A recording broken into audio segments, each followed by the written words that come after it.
আসসালামু আলাইকুম। আমি ডাক্তার আকলিমা খাতুন আখি আপনাদের সাথে আজকে একটি গুরুত্বপূর্ণ বিষয় নিয়ে কথা বলার জন্য চলে আসলাম। আজকের ভিডিওটির মূল বিষয় হলো পুরুষদের একটি কমন এবং গুরুত্বপূর্ণ সমস্যা। কী ধরনের সমস্যা? সমস্যাটি হলো শারীরিক দুর্বলতা, অর্থাৎ ধাতু দুর্বলতার কথা বলতেছি। বুঝতেই পারতেছেন ধাতু দুর্বলতা বলতে পুরুষদের কোন রূপটিকে আসলে ইন্ডিকেট করে। আপনারা যারা পুরুষরা আছেন তারা আবার এই ভিডিওটি দেখলেই বুঝতেই পারবেন যে আপনাদের পার্সোনাল মোমেন্টে যে একটা দুর্বলতা দেখা দেয়, সেই দুর্বলতার কথাটি বলতেছি। এটি বিবাহিত এবং অবিবাহিত যে কোনো সময় দেখা দিতে পারে। এটি দেখা দেওয়ার মূল কারণ হচ্ছে এই যে ইম্পর্টেন্সি বা পুরুষত্ব কমে যাওয়ার যে সমস্যাটা, এই সমস্যাটা দেখা দেওয়ার মূল কারণ হচ্ছে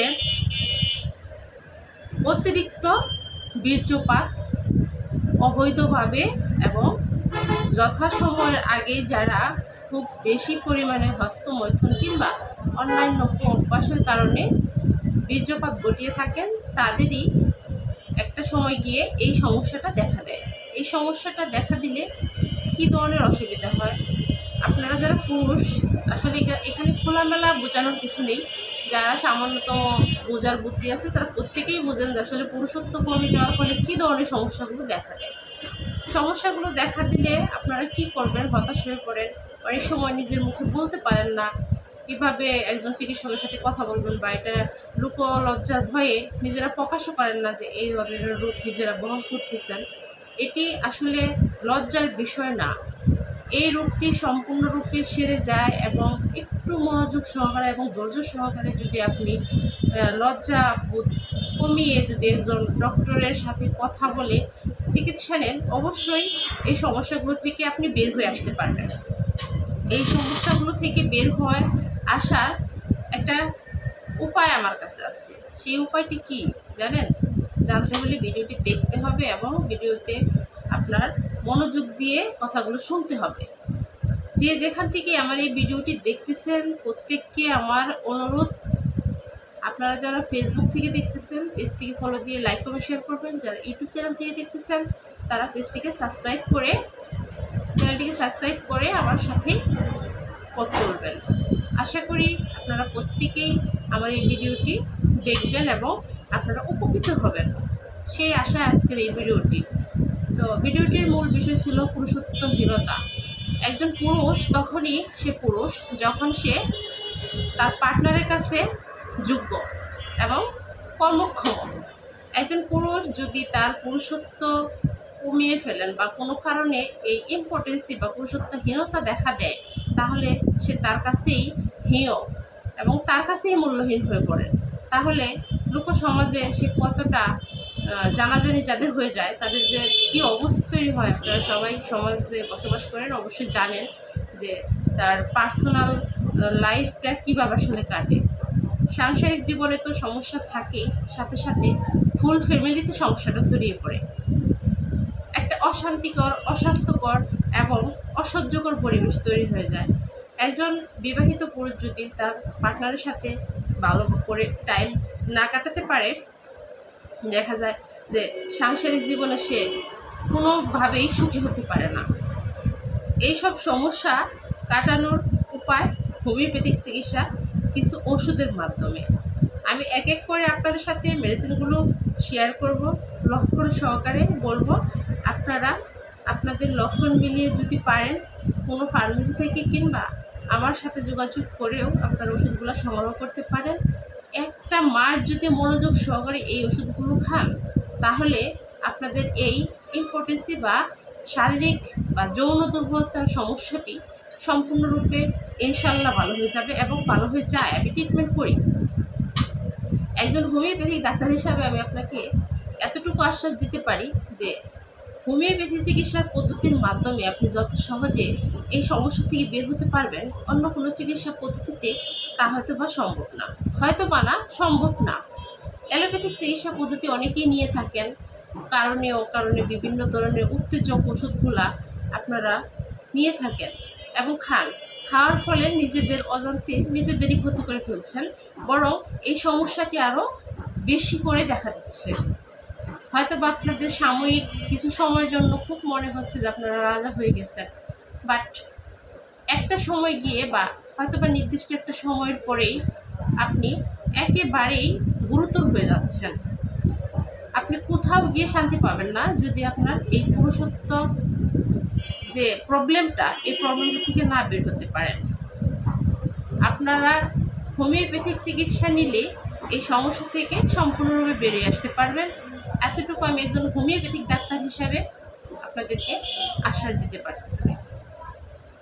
হোমিওপ্যাথিক কী কী ওষুধ কী কী লক্ষণে খাবেন, আসলে এখানে ডিটেলসে যদি আপনাকে বলতে যাই তাহলে একটা কথা সত্যি বলতে হয় যে এক এক লোক বা এক এক পার্সন বেদে, এক একজন রুগী বেদে কিন্তু তার লক্ষণগুলো আলাদা হয়ে থাকে, এবং সেই লক্ষণ অনুযায়ী আসলে হোমিওপ্যাথিক ওষুধ, আমাদের হোমিওপ্যাথিক ওষুধগুলা লক্ষণের সাথে মিল রেখেই ব্যবহার করা হয়।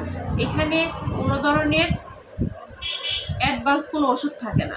আপনার লক্ষণ, আপনার প্রেসক্রিপশন যা ওষুধ কাম্য তাই আমাদের হোমিওপ্যাথিক ডক্টররা সাজেস্ট করে থাকে।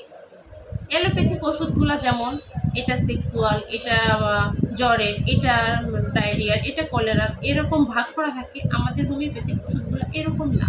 আমাদের হোমিওপ্যাথিক ওষুধগুলো আপনার মূল্যবান বক্তব্যগুলো শুনে, আপনি যদি নিখুঁতভাবে আপনার সমস্যাটা বর্ণনা করেন, সেই সমস্যাটা শুনে আপনার লক্ষণের সাথে মিল রেখে, একেবারে আপনার কথার সাথে মিল রেখে যে ওষুধগুলো দেওয়া হয়, খুব দ্রুত সময়ের মধ্যে আপনি সেই সমস্যাটাকে এই ওষুধগুলো সারিয়ে দেয়। এই জন্যই আমাদের হোমিওপ্যাথিক ওষুধগুলো এতটা কার্যকরী ওষুধ যে আপনার প্রতিটা কথাকে মূল্যায়ন করা হয়, সেখানে রোগ তো দ্রুত সারবেই। তো আসুন আমরা জেনে নিই কী ধরনের ওষুধ আমরা এই পুরুষত্ব কমে গেলে বা শারীরিক দুর্বলতা দেখা দিলে কিংবা দাঁতের দুর্বলতায় কী ধরনের ওষুধগুলো ব্যবহার করে থাকি। আমাদের হোমিওপ্যাথিক ওষুধগুলো আমি 3-4টি ওষুধের নাম বলে দেব। ওষুধগুলো কেউ যদি সংগ্রহ করতে পারেন, ধৈর্য ধরে যদি খেতে পারেন তাহলে তো ভালো, আর যদি না পারেন তাহলে আপনাদের সাথে যোগাযোগ করার জন্য আমার ফোন নাম্বার দেওয়া আছে, চেম্বারের ঠিকানা দেওয়া আছে, যোগাযোগ করবেন, আমি প্রেসক্রিপশন করে দেব, তখন আপনারা কিনে খাবেন। তবে ডিটেলসে আপনাদের সমস্যাগুলো আমাদেরকে জানাতে হবে। তো দর্শক, আজকে যে হোমিওপ্যাথিক প্রথম মেডিসিনটির কথা বলবো, মেডিসিনটি হলো অ্যাগনাস কাস্ট মাদার টিংচার। এই মেডিসিনটি যারা কিনে খাবেন তাদের যে সিমটমগুলো অবশ্যই থাকতে হবে, সেই সিমটমগুলো হলো ধাতু দুর্বলতার কারণে অতিরিক্ত বীর্যক্ষয় হওয়ার ফলে যাদের অনেক শারীরিক দুর্বলতা দেখা দেয়, লিঙ্গ বাঁকা হয়ে যায় এবং স্ত্রী সহবাসে লিপ্ত হওয়ার সাথে সাথেই বীর্যপাত ঘটে যায়, তারা এই মেডিসিনটি সুনামের সহিত ব্যবহার করতে পারেন। এই মেডিসিনটি ব্যবহার করলে অবশ্যই তাদের এই সমস্যাগুলো কেটে যাবে। সেই সাথে আমি আরেকটি মেডিসিনের কথা বলবো, অ্যাসিড ফসফেটিকাম। এই মেডিসিনগুলো সম্পূর্ণ হোমিওপ্যাথিক মেডিসিন। এই মেডিসিনটি যদি আপনি সকাল বিকাল 2 টাইমে যদি সেবন করেন তাহলে অ্যাসিড ফসফেটিকাম মেডিসিনটি যদি আপনি ব্যবহার করেন তাহলে আপনার সমস্ত সমস্যাগুলো কেটে যাবে। এই অ্যাসিড ফসফেটিকাম মেডিসিনটি আপনার শারীরিক দুর্বলতা, সহবাসের সময় মাথা ঘোরা, ক্লান্তি এবং অনেক বেশি যে দ্রুত বীর্যপাতের সমস্যাটা থাকে, অ্যাগনাস কাস্ট মেডিসিনের সাথে যদি এই মেডিসিনটি আপনারা ব্যবহার করেন তাহলে সমস্যাটি টোটালি থাকবে না। তার সাথে এই মেডিসিনগুলো যদি আপনি একাধারে 1 থেকে 13 মাস যদি ব্যবহার করেন তাহলে সম্পূর্ণরূপে ভালো হওয়ার আশ্বাস দিতে পারি। তারপরেও যদি আপনাদের মনে হয় যে না দ্রুত কাজ হচ্ছে না কিংবা একটু স্লো মোশনে যাচ্ছে, সেক্ষেত্রে আমি আরেকটা কারেন্ট মেডিসিনের নাম বলবো। কারেন্ট মেডিসিন বললাম এই জন্য যে এত কার্যক্ষমতা সে রাখে যে এই সমস্যাটি একেবারে নির্মূল করে দেওয়ার ক্ষমতা তার কাছে একান্তই থাকতে পারে। তবুও আসলে লক্ষণ ভেদে অনেক মেডিসিন চলে আসে, মেডিসিন আসলে সেবন করতেই হয়, কারণ পার্সন ভেদে লক্ষণ ভেদে সিমটম আলাদা, মেডিসিন তো দিকটা লাগেই। এখন যে মেডিসিনটি বলবো, কারেন্ট মেডিসিন বললাম, সেই মেডিসিনটি হচ্ছে সেলেনিয়াম 3x।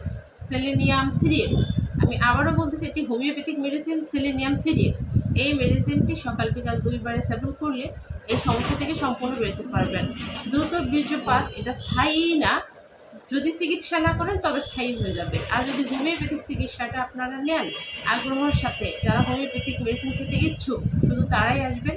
এই মেডিসিনটি যদি আপনারা খান, এই 3টে মেডিসিন যদি আপনারা পরপর চালান, তাহলে আপনাদের এই সমস্যাগুলো একদমই থাকবে না। আমি হোমিওপ্যাথিক ডক্টর হিসাবে আপনাদেরকে আমি একমাত্র পথ হিসেবে হোমিওপ্যাথিকে দেখাবো, কারণ অন্যান্য প্যাথিতে খুব দ্রুত সমাধান হয় না। আমাদের কাছে পেশেন্টরা তো নানান জায়গা থেকে ঘুরে ওষুধ সেবন করে আসে, তখন তাদের হতাশাপূর্ণ কথাগুলো শুনে আমরা আসলে বিব্রত হই যে কেন আপনারা প্রথমে এই হোমিওপ্যাথিতে আসেন না। আমাদের কষ্ট লাগে, হোমিওপ্যাথি চিকিৎসা নিলে তো সুস্থ হয়ে যায় মানুষ। আর এই সমস্যাটা তো আহামরি সমস্যা না, এটা নিজেরাই তৈরি করেন। বিভিন্ন ধরনের উত্তেজক ওষুধ খান, যে যা বলে তাই করেন, এই ওষুধগুলো সেবনের ফলে নিজেদের ক্ষতি নিজেরাই করে থাকেন। এই সমস্যা থেকে আশা করি প্রত্যেকেই বের হবেন। আর আজকে আমার এই ভিডিওটি থেকে অবশ্যই সতর্ক হবেন যে আবল তাবল ওষুধ খেয়ে নিজের ক্ষতি করা যাবে না। নিজের ক্ষতি করলে সেই ক্ষতি কখনো পোষানো যায় না। আর এই সমস্যাটি যাদের অনেক দিনে, তারা একটু বেশি সময় যদি ওষুধ খান, তাহলে সমস্যার থেকে সম্পূর্ণরূপে বের হয়ে আসতে পারবেন। আশা করি সবাই ভিডিওটি দেখে উপকৃত হয়েছেন এবং আমার এই ভিডিওগুলো নিত্য নতুন পেতে চ্যানেলটিকে সাবস্ক্রাইব করে রাখতে হবে। যারা ফেসবুক থেকে দেখেন, পেজটিকে যদি একটু ফলো দিয়ে রাখেন, প্রতিদিন নতুন নতুন রোগ বিষয়ে আমি কথা বলবো। সেই রোগের বিষয়গুলো জানার ইচ্ছে থাকলে আপনারা সহজেই পেয়ে যাবেন এবং উপকৃত হবেন। আপনাদের উপকারের উদ্দেশ্যে আমার এই ভিডিওগুলো তৈরি করা। আশা করি সবাই ভালো থাকবেন আর আমার জন্য অনেক বেশি দোয়া করবেন। আপনাদের সকলের সুস্বাস্থ্য কামনা করতেছি। আল্লাহ হাফেজ।